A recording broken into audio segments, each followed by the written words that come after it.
오늘의 주요 뉴스입니다. 대형마트와 학원, 독서실 등 6가지 시설에 방역 패스 적용이 해제됐습니다. 하지만 유흥시설과 실내체육시설, 노래 연습장 등 위험도가 높은 11종 시설에서는 방역 패스 제도가 계속 유지됩니다. 정부는 방역 패스 예외 인정 사유 확대 방안을 마련해 오는 목요일 발표할 예정입니다. 불가피한 사유로 백신 접종이 불가능한 사유가 있지만 현재의 예외 사유 범위가 지나치게 좁은 면이 있다는 게 보건당국의 판단입니다. 다음 달 4일 개막하는 베이징 동계올림픽도 결국 일반인의 경기 관람 없이 치러지게 됐습니다. 대중들에게 입장권을 팔지 않고 대신 방역 수칙을 엄격하게 지킬 특정 관중들을 정부가 지정해 표를 나눠주겠다는 방침입니다. 남자 테니스 세계 랭킹 1위 노바크 조코비치가 코로나19 백신 미접종으로 5월 프랑스 오픈에도 출전하지 못할 가능성이 제기됐습니다. 백신을 거부해온 조코비치는 앞서 올해 첫 메이저 대회인 호주 오픈에 출전하려 했지만 법정 다툼 끝에 추방됐습니다. 미국 모더나가 내년 가을까지 코로나19와 독감을 동시에 예방하는 백신을 출시할 것이라고 밝혔습니다. 또 오미크론 변이형 백신 개발이 완성 단계에 있다며 유의미한 결과가 3월쯤 나올 것이라고 설명했습니다.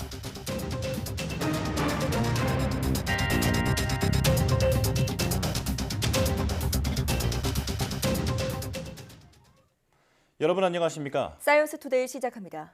대형마트와 학원, 영화관 등에서 방역 패스 적용이 해제됩니다. 정부는 코로나19 방역 지표가 호전됐다며 위험도가 낮은 시설부터 방역 패스 적용을 완화하기로 했다고 밝혔습니다. 이동우 기자가 보도합니다. 정부가 방역 패스 적용을 해제하기로 한 시설은 대형마트와 보습학원, 독서실, 영화관, 박물관 등입니다. 전체 방역 패스 적용 시설 115만 개 가운데 11.7%가 해제됩니다. 정부는 마스크 상시 착용이 가능하고 침방울 배출 활동이 적은 시설에 대한 방역 패스를 해제할 계획입니다. 방역 패스를 확대했던 지난해 12월에 비해 유행 규모가 감소하고 의료 여력이 커져 위험도가 낮은 시설에 방역 패스 적용을 완화할 필요가 있다는 것입니다. 또 법원의 상반된 판결로 서울 지역 백화점과 대형마트는 방역 패스가 해제되고 다른 시도는 유지하게 되는 등 혼선의 정비도 시급하다고 설명했습니다. 하지만 백화점과 마트 내 식당과 카페는 방역 패스가 적용되고 시식이나 시음 제한은 유지했습니다. 독서실과 스터디 카페 등에서도 음식을 먹을 수 없습니다. 일반 보습학원은 방역 패스 해제 대상이지만 관악기, 노래, 연기학원 등은 마스크 착용이 어렵거나 침방울 생성이 많아 방역 패스를 그대로 유지합니다. 유흥시설과 실내체육시설, 노래 연습장, 식당, 카페 등 감염 위험도가 높은 11종의 시설은 방역 패스가 계속 유지됩니다. 다만 PC방의 경우 식사 매출이 차지하는 비중이 높아 방역 패스를 적용하되 음식 섭취가 가능하도록 했습니다. 시식을 원천적으로 금지하고 방역 패스를 해제하는 것보다는 시식을 칸막이 있는 경우 허용을 하면서 방역 패스를 유지하는 것이 좀 더 합리적 결정이라고 판단하고 있습니다. 정부는 이번 방역 패스 완화는 방역과 유행 상황에 따라 조정된 한시적인 조치라면서 방역 상황이 악화하면 언제든 다시 강화할 수 있다고 강조했습니다. YTN 이동호입니다. 전국 백화점과 대형마트 등의 방역 패스는 철회됐지만 정부는 법원의 집행정지 결정에도 청소년의 방역 패스 적용을 그대로 추진하기로 했습니다. 제동을 걸었던 법원의 판단이 바뀔지는 미지수입니다. 신현준 기자의 보도입니다. 청소년이 많이 찾는 학원과 독서실 등 학습 관련 시설은 결국 방역 패스 적용 대상에서 제외됐습니다. 하지만 이들이 식당이나 카페, PC방, 노래 연습장을 이용할 땐 성인처럼 방역 패스를 적용한다는 게 정부의 방침입니다.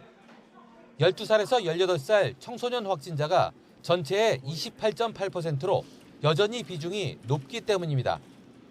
총 확진자 수는 줄고 있으나 그 비중이 25% 이상으로 계속 높은 수준을 유지하고 있고 향후 오미크론 우세종화를 고려할 때 방역 패스 적용이 필요하다고 보고 혼란은 여전히 남아 있습니다.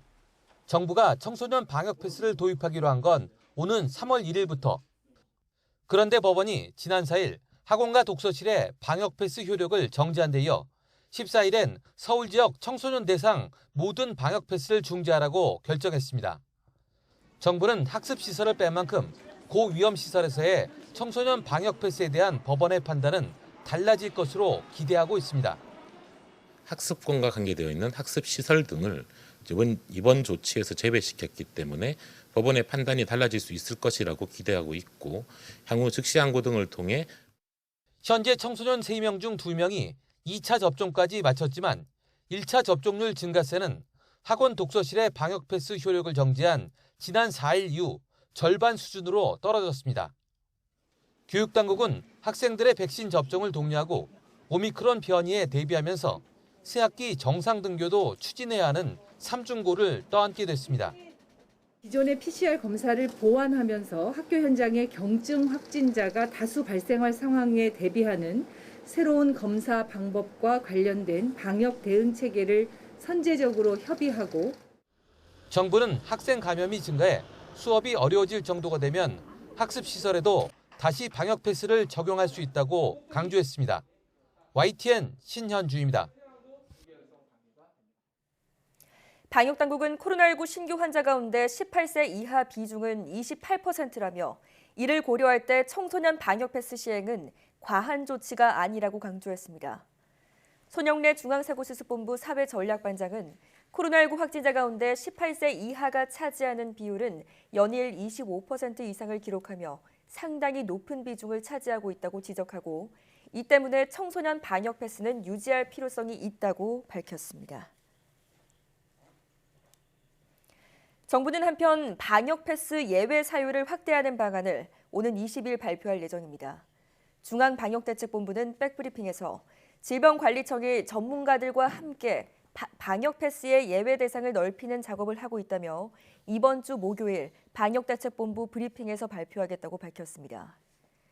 현재 인정되는 방역 패스 예외 사유는 PCR 음성 확인자와 18세 이하, 코로나19 확진 후 완치자, 의학적 사유 등 모두 4가지 경우입니다. 정부는 여기에 길랑발의 증후군과 뇌정맥동 혈전증 등 의학적 사유에 따른 예외 인정을 확대하는 것을 논의하고 있습니다. 앞으로 30만 원 미만의 백신 피해 보상금은 시도지사가 결정할 수 있게 돼 지급 절차가 빨라집니다. 질병관리청은 이 같은 내용이 담긴 감염병의 예방 및 관리에 관한 법률 시행령 일부 개정령안이 의결됐다고 밝혔습니다. 기존에는 예방접종 피해보상 결정 지급 권한이 질병관리청장에게 있었지만 이번 개정으로 30만 원 미만 보상금 결정 권한은 시도지사에게 위임하게 되는 겁니다. 질병청은 피해보상 신청 대다수가 본인 부담금 30만 원 미만의 일반적인 이상 반응에 해당한다며 이번 개정을 통해 빠르고 간편하게 피해 보상이 이루어질 수 있게 됐다고 설명했습니다.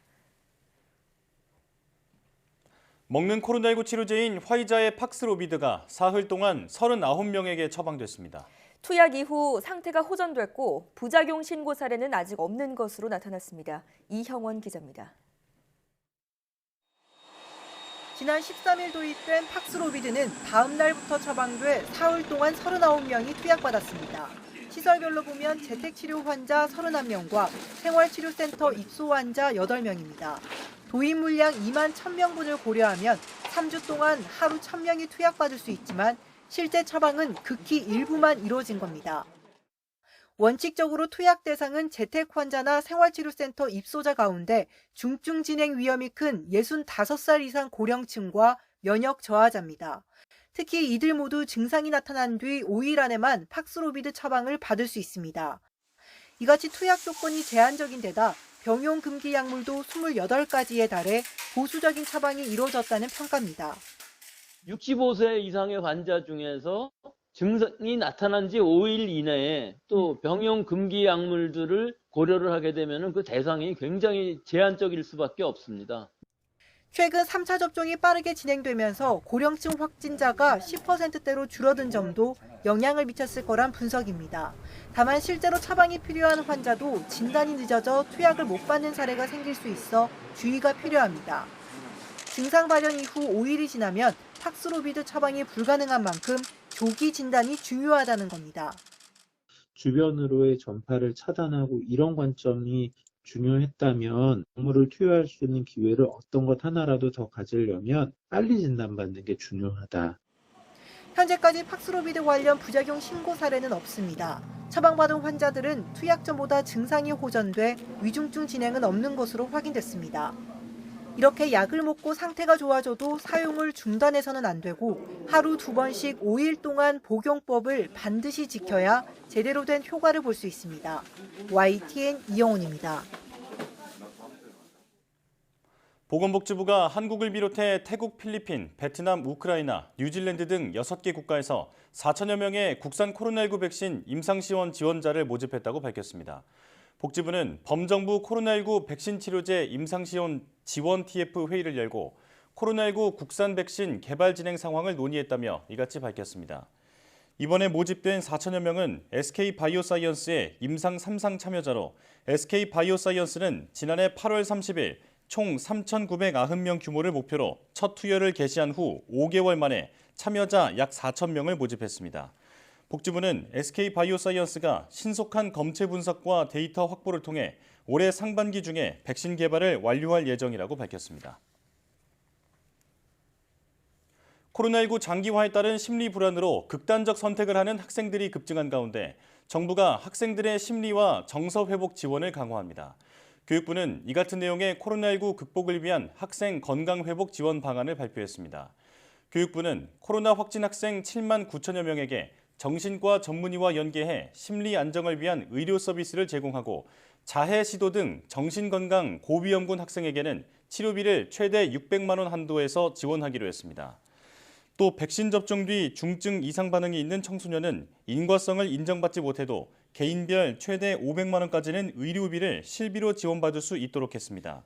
보상은 접종 이후 90일까지 발생한 중증 이상 반응을 대상으로 하며 중위소득 50% 이하인 교육급여 대상자는 최대 1,000만 원까지 의료비를 지원합니다. 강도태 국민건강보험공단 이사장은 올해 건강보험료 부과체계 2단계 개편과 관련해 최근 부동산값 상승, 공시가격 현실화 등을 고려해 재산보험료 부담을 완화할 수 있도록 재산과표 기본공제를 확대하겠다고 밝혔습니다. 강도태 이사장은 또 최저보험료 인상 세대와 피부양자 인정기준 강화로 피부양자에서 탈락한 신규 가입자에게 보험료를 경감하는 방안도 검토하고 있다고 말했습니다. 강 이사장은 서울 여의도에서 공단 출입 기자들과 만나 부과체계 2단계 개편이 올해 하반기 내로 시행될 수 있도록 정부와 준비 중이라면서 이같이 밝혔습니다. 정부와 공단은 건강보험료 부과와 관련해 형평성 문제가 제기되자 부과체계를 소득 중심으로 개편하기로 하고 2018년 1단계 시행에 이어 올해 2단계 개편을 준비 중입니다.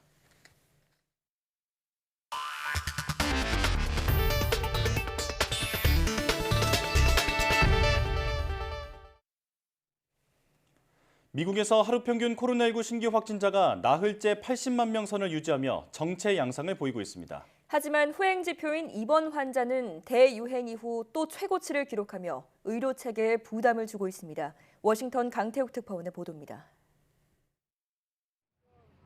뉴욕타임스는 현지 시각 16일 기준 미국의 일주일간 하루 평균 신규 확진자를 80만여 명으로 집계했습니다. 2주 전보다 2배 가까이 늘어났지만 나흘 연속으로 80만 명대입니다. 이번 달 10일까지만 해도 증가율이 3배를 넘었던 것에 비하면 증가세는 확연히 둔화했습니다. 하지만 후행 지표인 하루 평균 입원 환자는 또다시 대유행 최고치를 갈아치웠습니다. 2주 전보다 61% 증가하며 15만 5천여 명으로 올라섰습니다. 하루 평균 사망자도 57% 늘며 2,000명에 근접했습니다.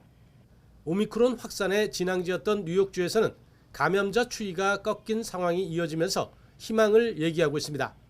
입원 환자까지 내려가기를 기대하는 상황입니다. So turning the corner on the winter surge. Positivity is declining. You've all done the right thing. And that is why we'll be at the forefront of the states seeing this long-awaited, much-anticipated decline. So.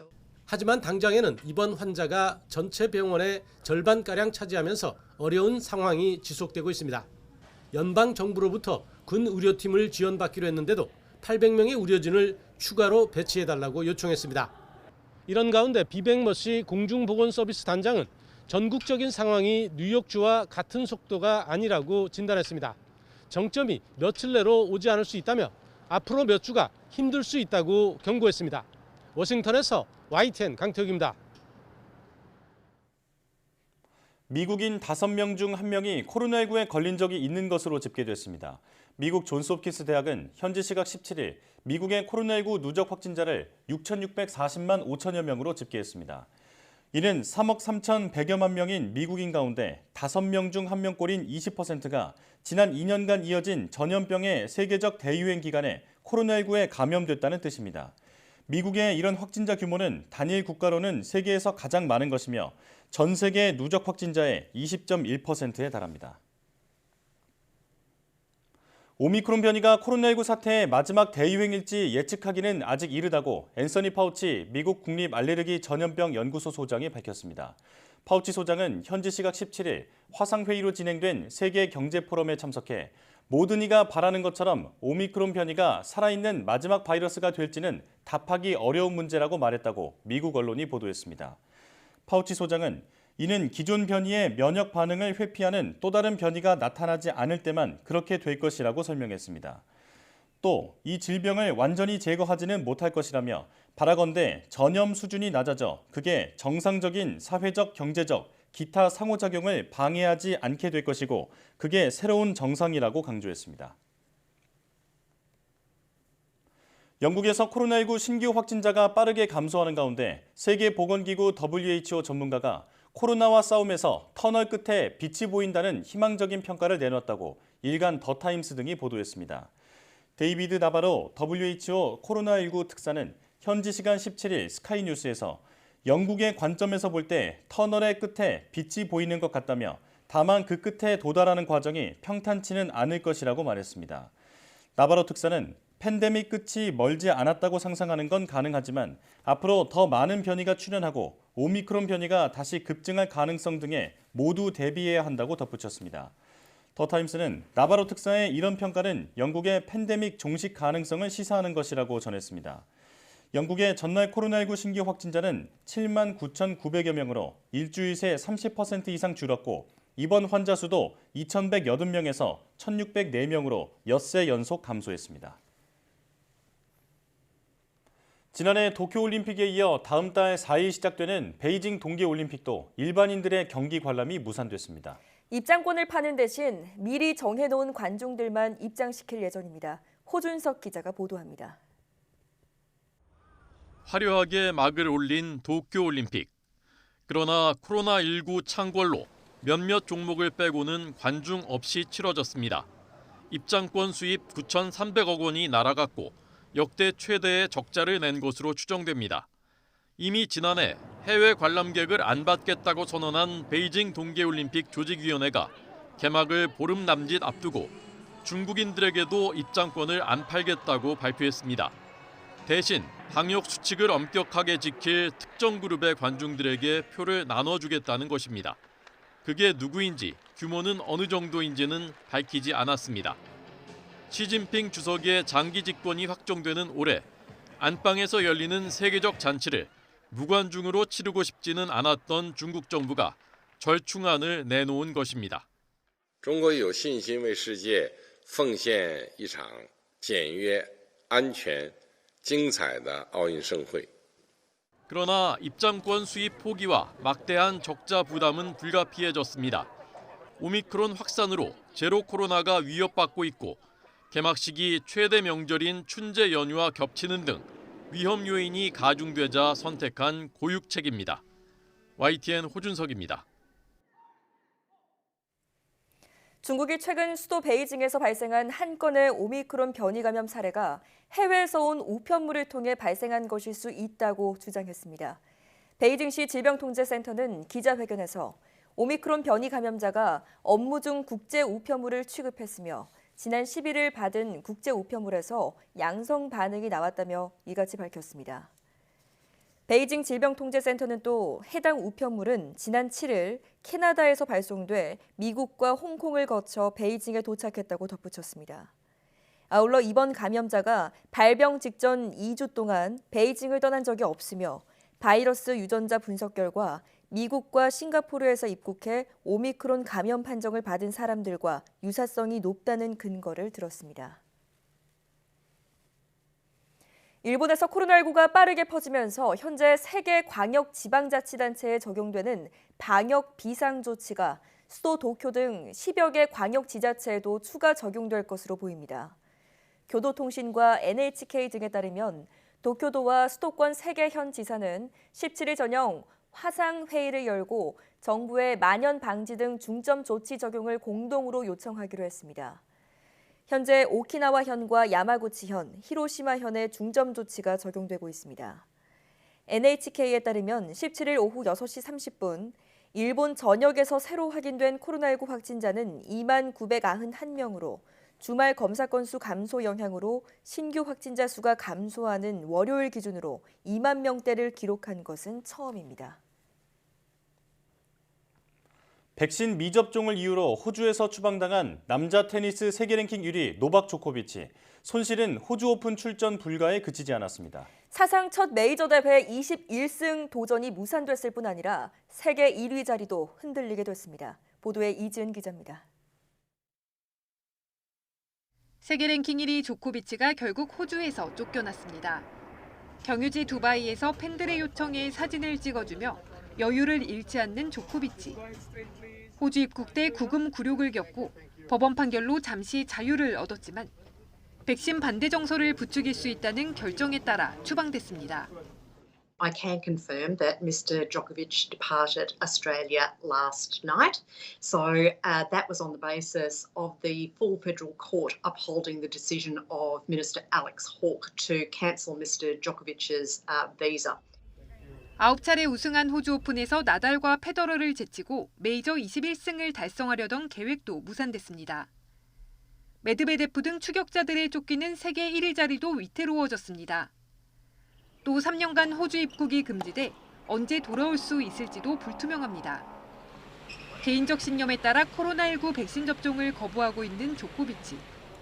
방역을 강화한 프랑스 오픈, 그리고 윈블던 등 향후 대회 출전도 장담할 수 없게 됐습니다. 호주의 추방 조치에 세르비아 부치치 대통령은 마녀 사냥이라고 비판했고 세르비아인들은 세르비아의 자랑이라는 문구를 띄우며 조코비치를 응원했습니다.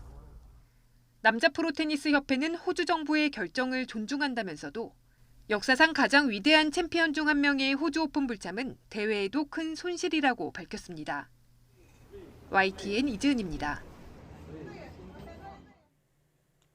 미국 제약사 모더나가 코로나19와 독감을 모두 예방하는 백신을 이르면 내년 가을까지 출시할 것이라고 발표했습니다.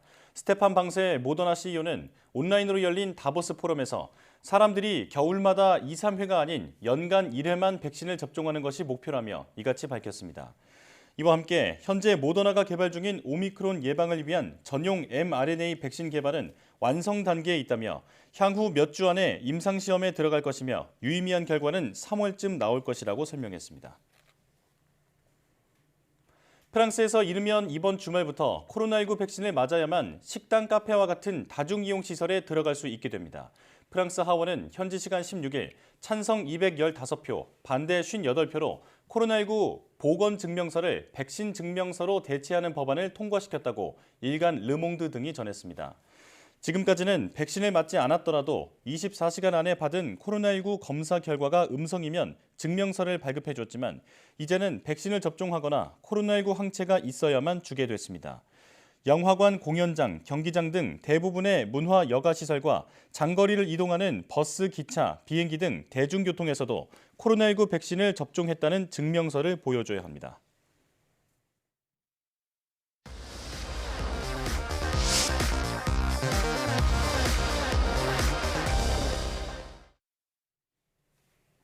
우리는 책을 읽으면서 갖가지 정보를 습득하고 기쁨과 슬픔 같은 다양한 감정을 느끼게 되는데요.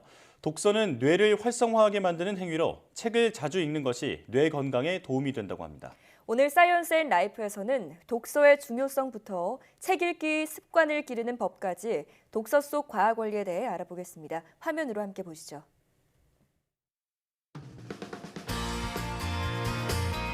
최근 통계청 발표에 따르면 만 13세 이상 인구 중 1년 동안 책을 읽지 않은 사람이 45.6%로 인구 절반 이상이 1년에 책을 한 권도 읽지 않은 것으로 나타났는데요.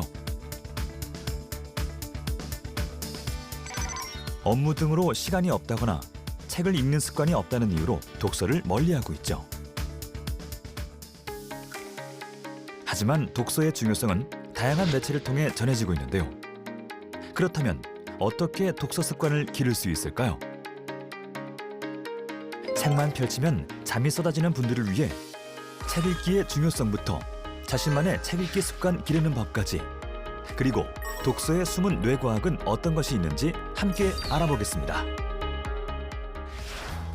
서울시 송파구 40대 주부 김혜진 씨를 찾았습니다.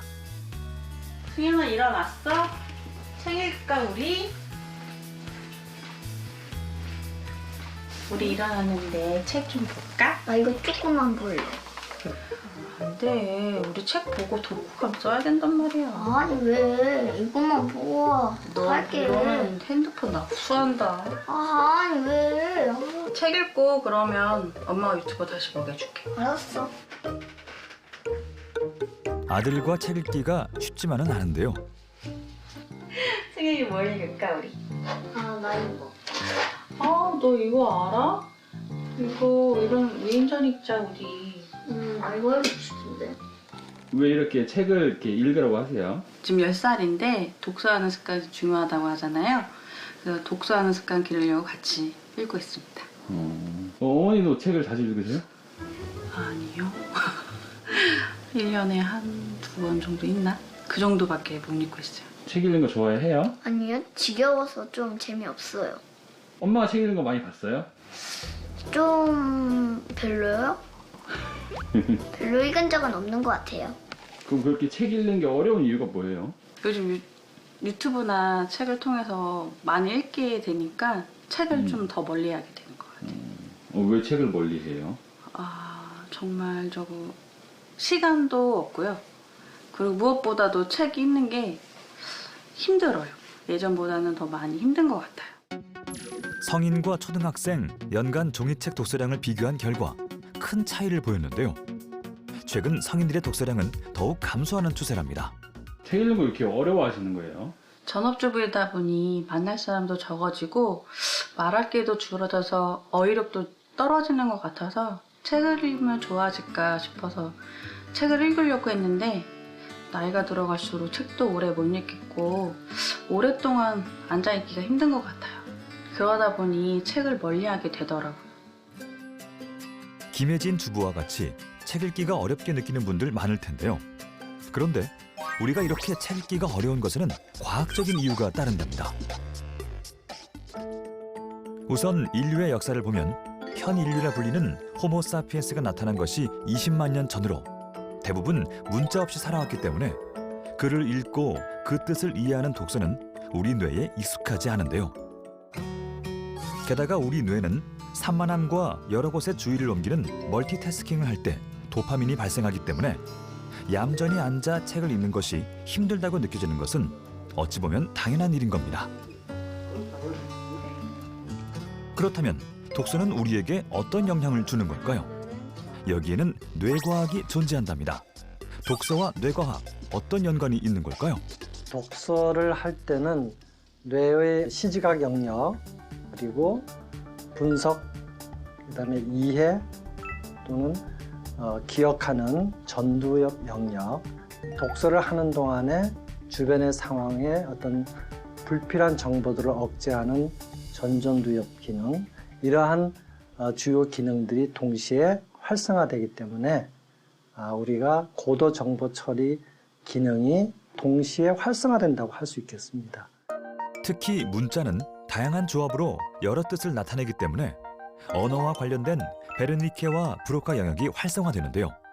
이처럼 책을 읽는 것은 뇌의 많은 영역을 동시에 활성화하는 역할을 하게 됩니다. 새해에는 한 달에 책 한 권이라도 읽는 습관을 지니고 싶거든요. 아이에게 독서의 중요성을 얘기는 하지만 어떻게 책을 읽는 습관을 길러야 하는지 방법이 있다면 한번 배워보고 싶어요. 전문가의 도움을 받고자 서울의 한 연구소를 찾았습니다. 안녕하세요. 네, 안녕하세요. 네, 반갑습니다. 네, 들어오세요. 네. 김혜진 주부의 책 읽기 습관 개선할 수 있는 걸까요? 학창시절에는 책을 많이 읽고 그랬는데요. 요새는 책을 읽는 시간도 줄어들고 어떻게 하면 책을 오랫동안 읽을 수 있을까 해서 궁금해서 왔습니다. 독서 활동을 잘하기 위해서는 독서 습관도 중요하고요. 그리고 이 독서 활동을 잘 할 수 있게 뇌 기능도 건강하게 활동해 주어야 하는데요. 오늘은 우리 어머니의 뇌에서 책을 집중해서 잘 읽을 수 있는 그런 좋은 뇌파들이 잘 활동하고 있는지 검사하고 한번 확인해 보도록 하겠습니다. 네, 자, 한번 시작을 한번 해보도록 하겠습니다. 책을 읽을 때 어느 정도 집중력을 나타내는지 뇌파 변화를 관찰해 보는데요. 독서가 힘든 이유는 집중력의 문제가 가장 크기 때문입니다. 그럼 김혜진 주부의 상태는 어떨까요? 책을 읽은 시간이 조금씩 늘어날 때마다 이렇게 빨간색 세타파라고 하는 뇌파가 굉장히 크게 자리를 차지하고 있는 것들을 확인할 수가 있었습니다. 육아에 지친 지속적인 어떤 스트레스라던가 또는 불규칙한 생활 습관이라던가 또는 영양의 불균형이라던가 또는 장시간 어떤 인지 학습 활동을 손에서 이제 놓게 되면은 뇌가 점점 느려지면서 지금처럼 집중이 필요할 때 오히려 집중을 하지 못하고 느린 세타파의 방해를 받게 됩니다. 자라고 있는 우리 어린아이들도 어떤 스마트폰이라던가 게임에 장시간 노출이 되어서 성인 못지않게 아주 높은 뇌 피로도를 보이는 학생들이 굉장히 많이 있습니다. 대표적인 것들이 ADHD라던가 또는 우리 기분장애, 어떤 충동장애들 이런 걸 겪기도 하고요. 많은 경우 우울과 불안, 강박으로 힘들어하는 청소년들도 늘어나고 있는 추세입니다. 독서를 습관으로 만들면 그렇지 않은 사람과 비교해 어떤 차이가 있는 걸까요? 그리고 여기에는 어떤 뇌과학이 숨은 걸까요? 우리가 책을 읽는 것이 익숙해지고 독서를 자주 하게 된다면 우리 뇌는 같은 시간에 더 많은 일을 할 수 있게 되는데요. 다시 말해 더 많은 뇌 영역을 사용할 수 있다는 겁니다. 또한 습관적으로 독서를 하게 되면 앞서 설명한 언어 이해에 필수적인 베르니케와 브로카 영역 외에도 뇌의 자동화 영역과 운동의 영역까지 활성화된다는데요. 이로 인해 정보 처리 속도와 학습 능력이 향상된다고 합니다. 그러니까 우리가 독서를 하는 습관은 결국 뇌의 전체적인 기능을 강화시키고 또한 습관화됨으로 인해서 정보 처리 속도가 굉장히 빨라집니다. 그러니까 뇌는 쓰면 쓸수록 발전이 되기 때문에 정보 처리 속도가 굉장히 빨라질 수 있고 그래서 기억력도 강화되고 그러한 아주 좋은 혜택들이 있습니다. 그렇다면 독서를 생활화하려면 어떻게 해야 할까요? 독서를 생활하고 습관화하기 위해서는 매일매일 일정 분량의 책들을 매일매일 조금씩 읽어나가는 연습을 하다 보면은 어느새 책에 몰입하고 집중하는 시간이 길어지면서 내가 원하는 책 읽기를 하실 수 있게 됐을 겁니다. 여기에 연령대별로 독서 방법이 따로 있다네요. 초등학교 저학년까지는 상상력을 자극할 수 있는 그런 책을 선택해서 아이들이 자유롭게 사고 발달을 확장시키고 상상력들을 표현하게 하는 그런 독서 활동이 도움이 되고요. 청소년이나 20, 30대 젊은 층에서는 다양한 장르의 책들을 많이 접하면서 나에게 맞는 책을 찾아 나가는 것도 굉장히 중요한 독서 활동이라고 할 수 있습니다. 중장년층이 되면 한 권의 책을 여러 번 읽는 그런 다독 활동을 하는 것도 좋다고 할 수 있겠습니다.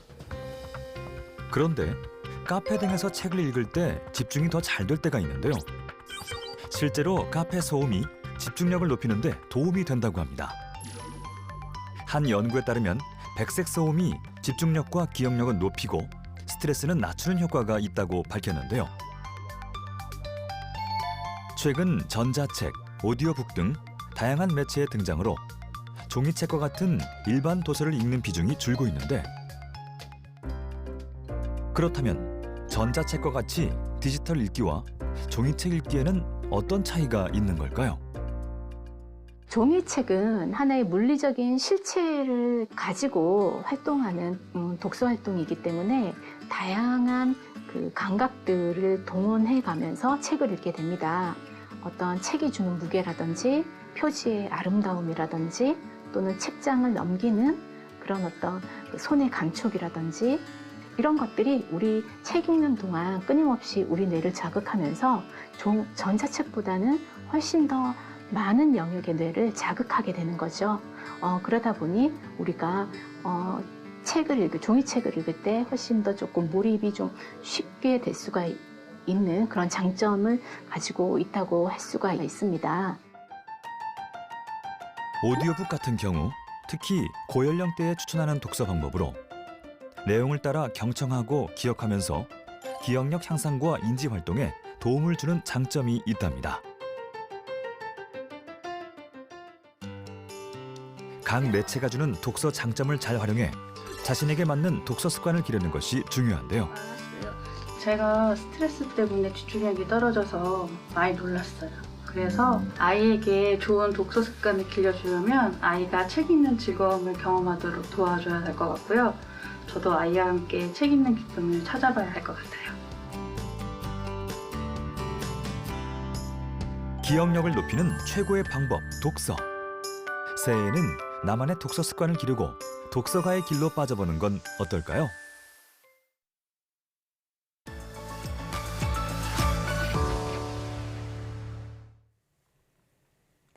히말라야 산맥이라고 하면 하얗고 푸른 빛이 어울려서 장관을 이루는 거대한 설산이 떠오르는데요.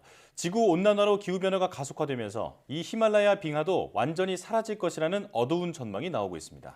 오늘도 K웨더 반기성 센터장과 함께 자세한 이야기 나눠보겠습니다. 어서 오십시오. 네, 안녕하세요. 네, 안녕하십니까. 자, 지구온난화로 인해서 히말라야를 비롯한 그 고산지대에 그 얼음들이 녹고 있다라는 얘기를 저희가 많이 들었는데요. 지금 산악의 빙하 얼마나 줄었나요? 지금 뭐 전 세계적으로 이 산악 빙하가 계속 줄어들고 있다. 그러니까 우리 이제 후퇴한다는 말을 많이 쓰는데 네. 지금 하고 있죠. 세계 이제 빙하 모니터링 서비스의 빙하 추적을 보면은 얼음이 늘어나기는커녕 2020년까지 33년 연속으로 지금 줄어들고 있는데요. 1970년부터 2020년까지 빙하들은 각 빙하 위에 펼쳐져 있는 약 27.5m에 해당하는 어떻게 보면 두께죠. 네. 두께의 얼음을 갖다 지금 잃었는데요. 네. 지금 화면에 나오는 그림은 찌리 응용대학 과학대학교의 데이터를 기반으로 한 이미지입니다. 네. 그림에서 흰색이 약 2만 년 전 프라이스토스의 빙하기의 마지막 빙하기 동안의 빙하 면적을 나타내는데요. 빙하들은 북아메리카와 유라시아의 넓은 지역에 걸쳐 있습니다. 예. 방금 저희 화면에 보여진 이미지가 저게 바로 이제 빙하기 시절 지구의 모습을 형상화한 거죠. 네, 그렇습니다. 이렇더니 빙하 같은 경우는 빙하기 때는 상당히 확장을 했다가 간빙기 때는 좀 수축하는 이런 특성을 보이는데요. 네. 일단 뭐 추운 빙하기 같은 게 오면 빙하가 좀 남쪽으로 길게 내려와요. 네. 그러다가 기온이 올라가게 되면 빙하가 이제 북쪽으로 다시 후퇴하게 되는데요. 과학자들은 이제 과거 빙하기 동안에 지구의 기후와 빙하가 지형을 형성하는 데 주었던 영향을 지금 연구하고 있습니다. 예. 이 연구를 통해서 오늘날 인간이 만들어낸 기후변화가 얼마나 빨리 빙하를 사라지게 하는지, 그리고 언제쯤 빙하가 사라질 것인가에 대한 연구를 병행하고 있죠. 네. 자, 기후변화로 빙하가 녹으면서 발생하는 그 빙하호도 그 주변 주민들한테 큰 문제가 되고 있다, 이렇게 말씀해 주신 적이 있는데요. 최근 들어서 히말라야에서 호수가 늘어나고 있다면서요? 네, 그렇습니다. 지금 이제 영상 하나를 좀 보여드릴 텐데요. 네. 이게 이제 미 항공우주국이죠. 나사에서 공개한 영상인데요. 네. 네팔 히말라야 임자 호수의 변화를 기록한 이미지입니다. 예. 최근 30년간 호수 면적이 많이 늘어난 것을 볼 수가 있지요. 그렇네요. 그리고 이제 다음 영상이 알래스카 케나이 산맥의 알링만에 있는 페더슨 빙하 같은 경우에는 2005년엔 빙하 지역이 작은 현재는 초원으로 변한 상황입니다. 네. 이전엔 빙하가 많이 녹으면서 현재 대륙 규모의 빙상은 그린란드 그리고 남극 대륙에만 있고요. 작은 빙하들은 세계의 높은 위도와 산으로 줄어들었습니다. 네. 영상으로 확인을 해보니까 이제 빙하가 많이 줄고 있다 체감은 되는데요. 빙하가 앞으로 더 녹는 것을 막기 위해서는 현재 지금 빙하의 변화를 정확하게 측정하는 게 무엇보다 중요하지 않겠습니까? 과학적으로는 이 빙하의 변화를 어떻게 측정하나요? 보통 과학적으로는 빙하가 지금 성장하고 있는지 혹은 축소하고 있는지 이런 걸 확인하기 위해서 빙하 전문가들은 빙하 시즌이 끝날 때 빙하의 여러 곳에서 눈과 얼음의 상태를 점검을 합니다. 네. 과학자들은 빙하에 넣은 말뚝과 눈 높이를 확인을 하고요. 계절별 층의 순서를 조사하기 위해서 표면에 눈 구덩이를 파고 눈과 얼음의 특성을 조사하기 위해서 긴 기구를 빙하에 삽입을 합니다. 일반적으로 눈의 두께의 차이는 빙하의 질량 균형 또 빙하가 커졌거나 작아졌는지를 나타나게 되는데요. 예. 그리고 빙하의 영역과 종점의 변화는 위성 사진으로도 추적을 합니다.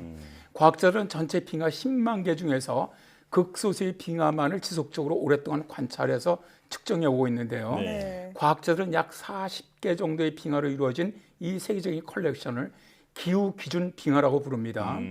관측을 통해 알 수 있는 것은 수십 년간의 마이너스 질량 균형 이후 전 세계의 빙하는 줄어들고 조각나고 또는 사라지고 있다는 것이죠. 예, 저는 뭐 위성 사진 정도로만 이렇게 측정을 하는 줄 알았는데 그게 아니라 과학자들이 직접 가서 또 조사를 하는 거군요.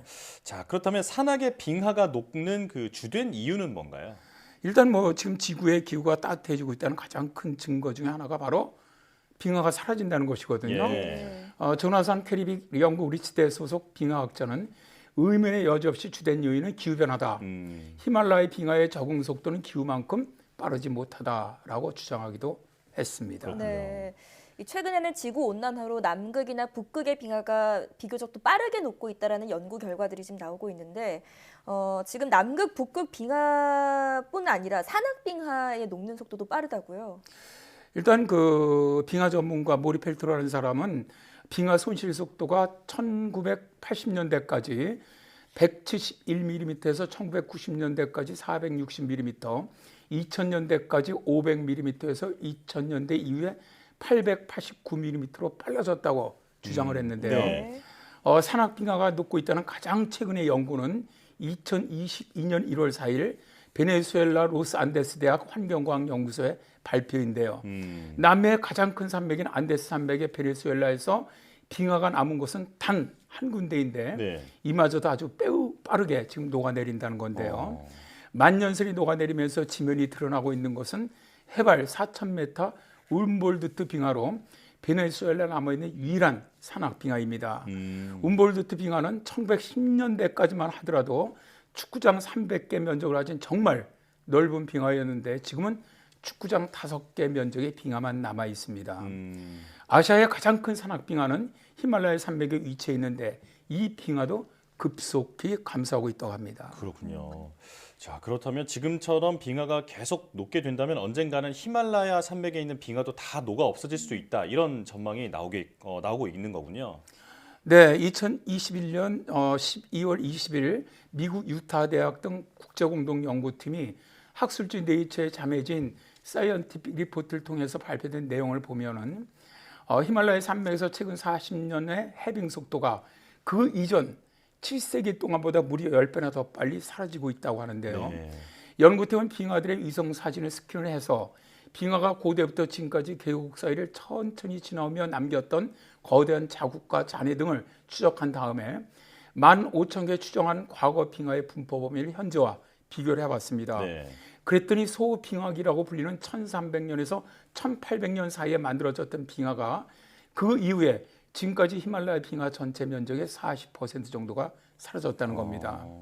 연구팀은 뉴질랜드와 그린란드, 파타고니아를 비롯해서 전 세계 다른 지역의 빙하들도 오랫동안 관측을 해왔는데 히말라야 산맥에서 나타난 빙하 손실이 특히 빨랐다고 발표를 했습니다. 예. 이후에 2021년 7월 과학지 네이처에 실린 연구 논문에서도 1960년대 이후 아시아 전역의 고산지대에서 빙하 손실량은 지속적으로 증가했다라고 발표를 했습니다. 네.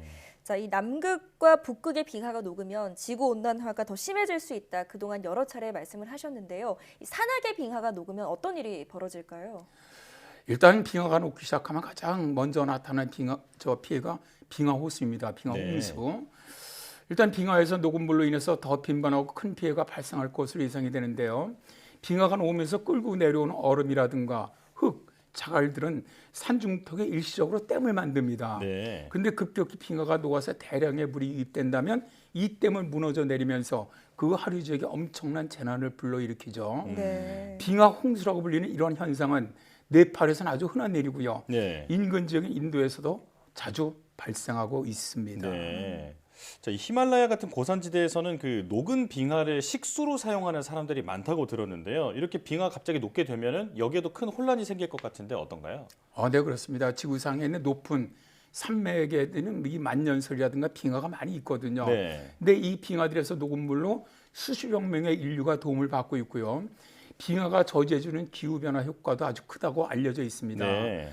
산악 빙하가 없어진다면 히말라야 빙하에서 녹은 물로 살아가는 14억 명의 사람들은 심각한 물 부족을 겪게 될 건데요.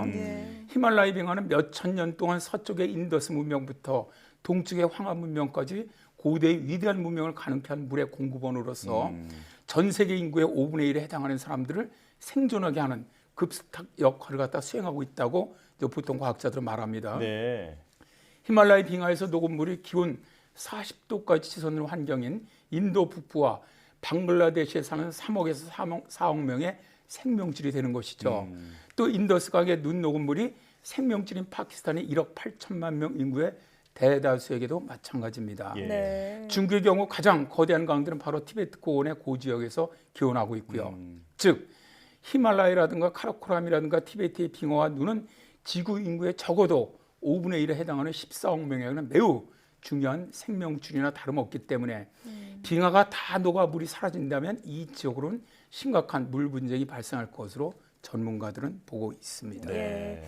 자, 빙하가 녹으면 지구 온난화뿐 아니라 생명과 안전이 직결되는 여러 많은 문제들이 발생하는 만큼 앞으로 더 닥쳐올 더 큰 재앙을 막기 위해서 대응책이 좀 마련돼야겠습니다.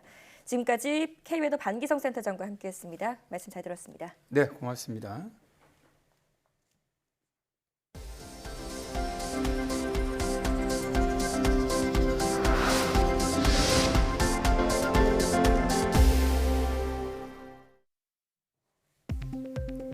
정부가 기업 부설 연구소의 역량 강화를 위해 맞춤형 지원을 추진하기로 했습니다. 과학기술정보통신부는 올해 55억 9천만 원을 투입해 기업 부설 연구소 R&D 역량 강화 사업을 새롭게 추진한다고 밝혔습니다. 과기정통부는 중소 중견기업의 연구 역량을 높이기 위해 초기형, 잠재형, 성장형, 도약형, 선도형 등 5개 그룹으로 나누고 기술 고도화 역량 지원, 신제품 기획 개발 등 각 그룹에 맞는 세부 사업을 지원하기로 했습니다. 원전 부품의 손상이나 부식 정도를 실제 원자로와 똑같은 환경에서 실증해 볼 수 있는 장비가 국내 최초로 구축됐습니다. 한국원자력연구원은 중성자 조사와 응력으로 인해 원전 부품의 부식이 가속화되는 현상을 실증하고 마이크로미터 수준의 균열도 측정할 수 있는 장비를 구축했다고 밝혔습니다. 개발한 장비는 고온 고압 반응기에 펌프와 냉각수 배관을 연결해 실제 원자로와 같은 환경을 구축했으며 외부에서 원격 조종이 가능한 로봇팔과 반응기 밀봉대 볼트를 제어하는 반력암이 설치됐습니다. 원자력연구원은 고온 고압 환경을 구현해 방사화된 제품을 실증하는 장비는 이번이 처음이며 앞으로 1년 동안 일반 시험 구역에서 시운전할 예정이라고 설명했습니다. 국내 연구진이 모듈 형태로 크기를 키워도 세계 최고 효율을 기록한 페로브스카이트 태양전지를 개발했습니다. 울산과학기술원과 한국에너지기술연구원은 고온에 잘 견디고 수분에도 강한 페로브스카이트 태양전지용 유기물 신소재를 개발했다고 밝혔습니다.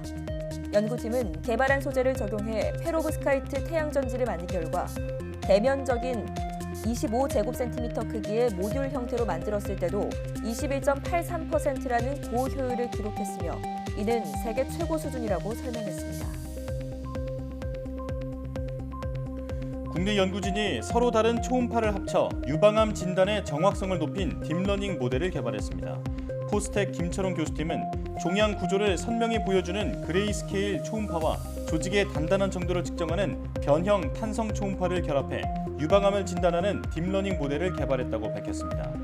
연구팀은 개발한 딥러닝 모델로 18명의 유방암 환자에게서 얻은 56개의 영상을 검증한 결과 정확도는 90%에 달해 분류 정확도가 크게 높아진 것을 확인했습니다.